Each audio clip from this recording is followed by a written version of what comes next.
ভাইরে, যারা 2 টুকরা গরুর মাংস খাওয়ার জন্য আমাকে সারাদিন প্রশ্ন করেন বিয়ে করছো না কেন, কবে বিয়ে করবা, আবার রাস্তায় বের হলে যারা বিয়ে করি না কেন এর কারণ জানতে চান, তাদের উদ্দেশ্যে আজকে কিছু বিয়ে না করার কারণ বলবো। তাই যত তাড়াতাড়ি সম্ভব ঘাপটি মেরে বসুন। এই যে কদিন পর পর খবরের কাগজের হেডলাইন দেখি যেখানে বড় বড় করে লেখা থাকে স্বামীর কদমজোড়া কেটে দিয়ে পালিয়ে গেছে স্ত্রী, আপনি জাস্ট এই লাইনটা লিখে সার্চ দিলে দেখতে পারবেন শখানেক নিউজ আছে এই ঘটনা নিয়ে। সাকিবকে তার স্ত্রী তো কয়দিন আগে কদমজোড়া কেটে হাতে নিয়ে থানায় চলে গেছিল। তারপর থেকে তো পোলাটাকে দেখলেই মানুষ বলা শুরু করলো লিঙ্গ ছাড়া সিংহ।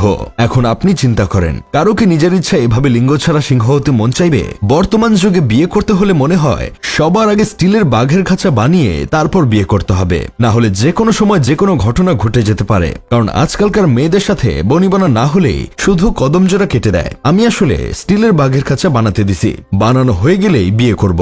বিয়ে না করার দ্বিতীয় কারণ হচ্ছে এক বিছানায় রাতে থেকে মানুষ বউ ধরে রাখতে পারে না, আরেকজনের সাথে পরকিয়া করে, আর জামাই রাস্তায় দাঁড়াইয়া সেই পরকিয়া প্রেমিক আর নিজের বউকে কেলানি দেয়। আর সেখানে আমি তো এক এক সময় এক এক জায়গায় থাকি, এজন্য আমার বউ নিয়ে একটু বেশি টেনশন হয়। এসব শুনে আবার আমার বন্ধু কেরামত বলতেছে বিদেশ থেকে দেশ নায়ক বাংলাদেশ কন্ট্রোল করতে পারতেছে, আর তুমি দেশে থেকে নাকি একটা বউ কন্ট্রোল করতে পারবা না, এইটা কোনো কথা হইল নাকি? তবে বিয়ে না করার তৃতীয় কারণ হচ্ছে বিয়ের রাতে যদি বউ আমাকে বলে শয়তান তুই আমার দেহ পাবি কিন্তু মন পাবি না, এই কথা বলে যদি আমাকে সোফায় ঘুমাতে বলে, তখন আবার অবস্থা কেমন হবে?